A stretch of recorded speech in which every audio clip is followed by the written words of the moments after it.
Kapag napapansin po ninyo, pagpasok po sa ating simbahan, mayroon pong nakabarikada po ano? Ano po yun? Ano pong gagawin natin dyan? Kulay green. Nakikita po ninyo. Bago ano? Pagpasok po ninyo, mapapansin nyo may bago. Mga kaibigan ni Jesus, sa ating pamumuhay ho, kapag may bago sa ating buhay, lagi po nating napapansin.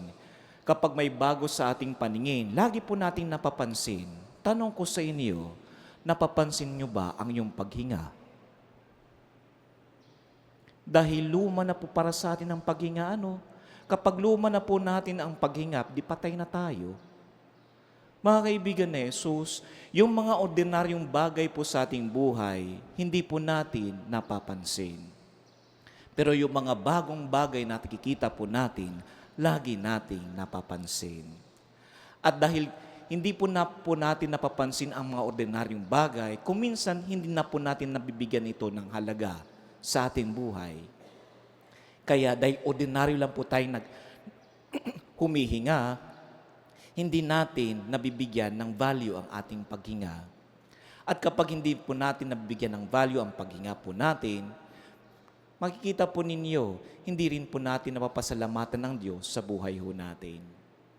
Sa inyong pagmuya, dahil araw-araw po kayong ngumuya, kumakain po kayo, ordinaryo lang po sa inyong pagmuya, makikita po ninyo, hindi po ninyo napapahalagahan ang pagmuya. Kapag kumakain po kayo, hindi na kayo ngumunguya, nilulunok na lang po ninyo ang pagkain. Kaya nabubulunan po kayo. Mga kaibigan ni Jesus, yung mga gawain nating mga ordinaryong mga bagay, hindi po lagi po nating napapansin. Kaya ang Diyos, nagpapadala po sa atin ng mga bago sa ating buhay.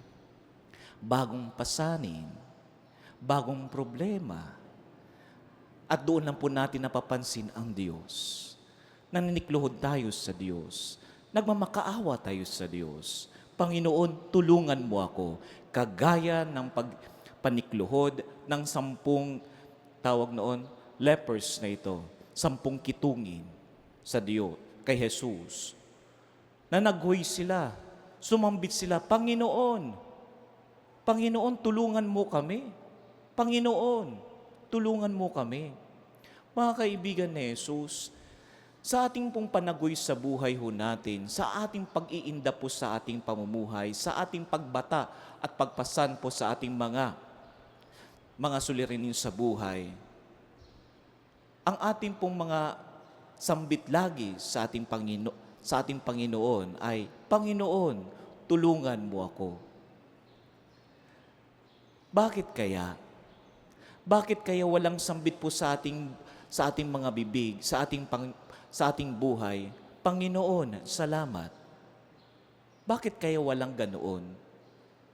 Bakit lagi nating sinasambit, Panginoon, tulungan mo ako. Tulungan mo ako. Tulungan mo ako. Tulungan mo ako. Nakakaligtaan natin, Panginoon, salamat. Salamat, Panginoon. Salamat sa biyayang bigay niyo sa akin. Salamat na bigay niyong pagdurusa na aking naranasan ngayon. Salamat, Panginoon, sa mga sulirin sa buhay. Dahil sa mga bagay na ito, lumalalim ang aking paniniwala sa iyo. Sa pamamagitan ng pagbabata ko sa mga pasaning ito, lumalalim ang aking pananampalataya sa iyo. Kalimitan ho kasi, dahil sa ordinaryo pong naranasan po natin, sa buhay ho natin, nakakaligtaan po nating magpasalamat sa Diyos. Kaya nagpapadala ang Diyos ng mga bago para mapansin siya, para magkaroon tayo ng koneksyon sa Diyos. At ano ang koneksyon natin sa Kanya? Ito'y sa pamagitan ng ating pananampalataya. At saan nagmula ang ating pananampalataya? Ito'y nagmula sa ating paniniwala, sa iyong pagtitiwala sa Diyos. Sa ating unang pagbasa, nagtiwala si Naaman kay Elias. Tapos sa ating ibanghelyo, nagtiwala ang isang kitongin na ito kay Jesus. Dahil sa kanilang paniniwala, nagtataglay sila ng isang pananampalataya. At dahil sa kanilang paniniwala na humantong sa pananampalataya, nagkaroon sila ng kagalingan. Mga kaibigan ni Jesus, kapag kayo may pinagdadaanan ngayon, kapit kayo sa Diyos. Maniwala kayo.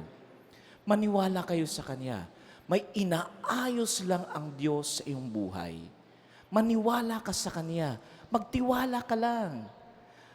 May inaayos ang Diyos sa ang iyong pamumuhay, sa isang kagandahang pamumuhay. Magtiwala ka lang. Dahil sa iyong paniniwala, hahantong ito sa malalim na pananampalataya. At kapag kumapit ka sa Diyos, sa lahat ng pagkakataon, ang iyong paniniwala, ang iyong pananampalataya ay magkakaroon ng bunga. At ang bunga sa ating pananampalataya ay paglilingkod sa ating kapwa. Kaya mga kaibigan ni Jesus, hari nawa ho sa pagpapatuloy po ng ating misa ngayon. Naway ang ating pagkakataon sa ating pamumuhay na huminga tayo, lagi po tayo magpasalamat. Sa bawat pagkakataon na tayo nagbabata sa ating buhay, lagi ho tayo magpasalamat. Dahil sa ating pagsasalamat sa Kanya, doon po natin na ibibigay ang ating paniniwala na lahat ng bagay sa ating buhay ay magkakaroon ng kahulugan na hindi ito ibibigay ng Diyos dahil hindi natin kaya. Ibinibigay ito ng Diyos dahil kaya nating ayusin, kaya nating patatagin ang ating buhay. Dahil naniniwala tayo sa Kanya at dahil ang ating paniniwala ay humahantong sa isang pananampalataya.